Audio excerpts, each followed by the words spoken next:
Assalamualaikum warahmatullahi wabarakatuh. Balik lagi dengan saya Ferry di channel Ferry Research. Di video kali ini kita akan membuat public key infrastruktur. Ini itu adalah fondasi autentikasi VPN ya, teman-teman.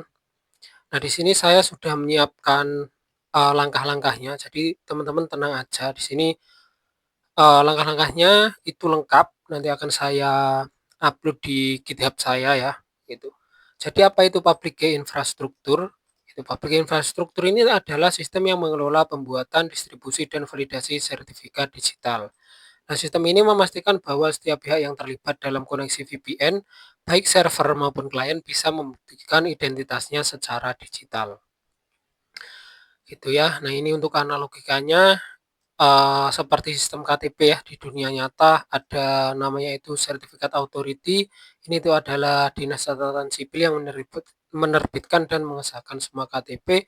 Terus ada server sertifikat ya. Ini itu adalah KTP miliknya OpenSense ya.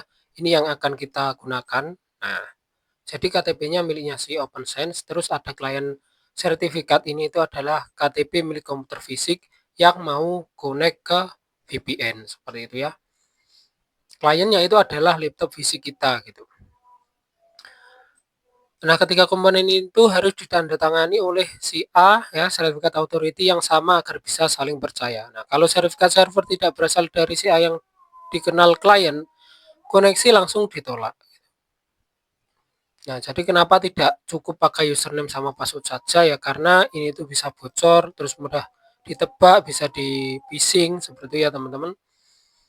Oke, nah ini untuk langkah-langkah lengkapnya ya. Yang pertama itu kita akan membuat sertifikat authority. Caranya kita pergi ke sistem, lalu ke trust, lalu ke authorities. Oke, kita pergi ke sistem, terus trust, authorities. Nah, di sini kan saya sudah membuatnya ya, teman-teman. Nah, kalau teman-teman itu belum pernah membuat, tinggal klik add di sini. Lalu kita pilih ya, create an internal certificate authority. Di sini teman-teman bebas namanya. Kalau teman-teman mau samaan punya saya itu namain sebagai lab VPN CA ya. Ini saya contohkan, bebas ya teman-teman namanya. Bisa seperti ini. Terus untuk key type-nya ini biarkan default. Nah, untuk issue-nya itu biarkan default ya, yaitu adalah self signet. Terus untuk lifetime-nya di sini kalau berdasarkan dokumen ya, ini itu saya atur 3650 untuk lifetime-nya. Nah, tapi di sini saya default saja, teman-teman. Oke, di sini kita pilih Indonesia ya. Nah, terus untuk states of province ini teman-teman bisa isi Java ya, karena saya berada di Jawa Timur. Terus city kotanya itu bisa teman-teman isi sesuai apa kota teman-teman, misalkan gini. Terus organizationnya kita namakan home lab seperti ini. Untuk common name-nya itu samain kayak yang description seperti itu. Kok kita cut, kita isi sorry, mana tadi email address, teman-teman bisa isi ya, ataupun nggak isi juga nggak apa-apa. Tapi di sini kalau teman-teman mau isi ya tinggal diisi aja. Common name-nya di sini apa tadi yang paling atas, lab VPN. Nah, seperti ini. Nah, kalau udah teman-teman bisa klik save ya.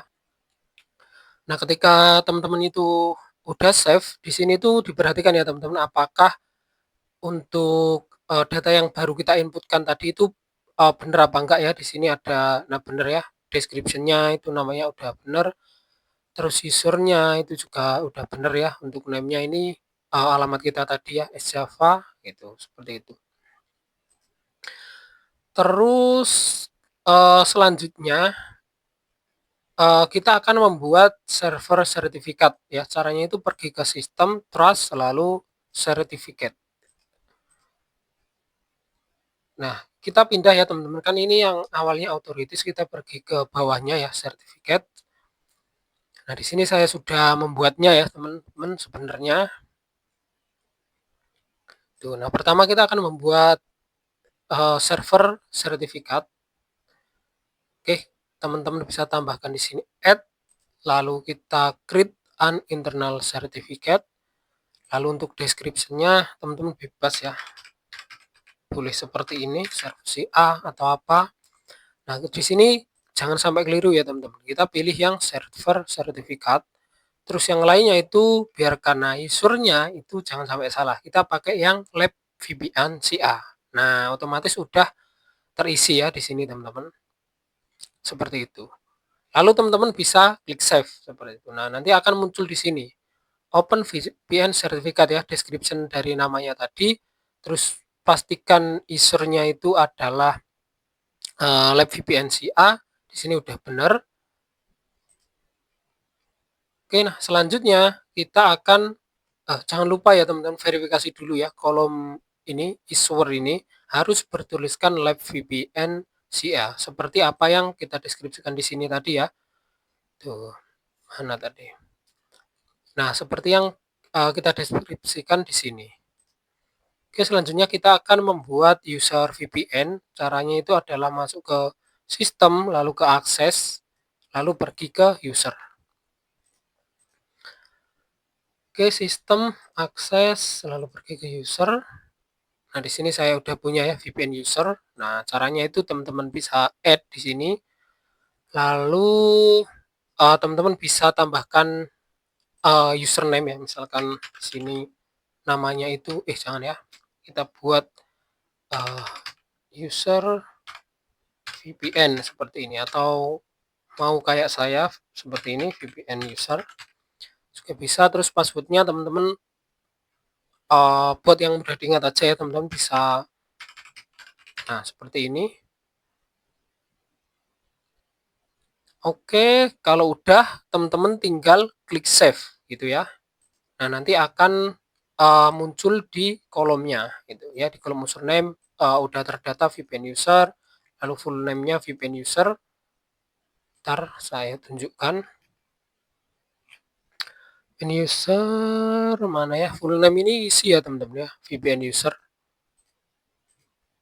di bagian ini full name-nya gitu ya. Oke, terus klik save ya, udah kita tadi. Terus kita akan membuat, nah setelah server kita akan membuat klien sertifikat gitu. Caranya sama ya, pergi ke sistem, trust sertifikat gitu. Oke, kita pergi ke sistem, trust sertifikat. Nah, kita tambahkan di sini create an internal certificate, description-nya itu kalau mau apa? Sama dengan punya saya, bisa isi VPN user share ya, seperti ini. VPN user share. Terus, nah di sini udah bener ya defaultnya client sertifikat, terus semuanya. Nah, issuer-nya itu jangan sampai salah ya. Kita pakai yang lab VPNCA yang udah kita buat tadi. Nah, otomatis data kita itu akan langsung terinput seperti itu ya. Lalu teman-teman bisa klik save. Oke, nah terus untuk verifikasinya ya, pastikan kolom purpose bertuliskan ID, KP client out, dan usernya itu bertuliskan live VPN-CA. Nah, kita cek ini. Oke, dari usernya udah bener ya, live VPN-CA, terus untuk purpose-nya itu ID, KP client out, udah bener. Nah, terus udah ya teman-teman, kita udah cek ini ternyata udah bener ya. Oke. Bener ya, web GUI, telesertifikat, OpenVPN, VPN user. Oke, nah jika teman-teman itu memiliki beberapa masalah ya, kemungkinan besar itu ada pada ini, usernya ya. Nah, ini tuh penyebabnya adalah file certificate authority tidak dipilih. Ya, ini teman-teman. Saya tunjukkan lagi. Bentar mana? Nah ini ya usernya itu teman-teman nggak pilih gitu ya. Jadi otomatis nanti itu akan ada masalah ya. Nah terus solusinya itu adalah hapus sertifikatnya, buat ulang ya. Pastikan lab VPN-CA-nya itu dipilih. Terus ada purpose salah di klien sertifikat gitu ya. Ini tuh penyebabnya adalah type dipilih server sertifikat bukan klien. Nah, seperti ini contohnya. Kan kita mau buat klien sertifikat nih ya. Nah, tapi di sini kita pilihnya server sertifikat. Itu maka akan ada masalah seperti itu. Terus ada si A tidak muncul di dropdown, ini tuh adalah si A belum disimpan. Caranya itu adalah kembali ke sistem trust authorities, pastikan si A itu ada. Nah, ini ya teman-teman, authorities. Nah, ini pastikan ini itu ada teman-teman ya. Takutnya teman-teman itu enggak save ya atau lupa save gitu. Oke, mungkin cukup seperti itu saja ya teman-teman untuk pembuatan public key infrastruktur kali ini. Di next video kita akan mungkin mengkonfigurasi OpenVPN server dan ruleless firewall. Itu kurang lebihnya saya mohon maaf. Wassalamualaikum warahmatullahi wabarakatuh.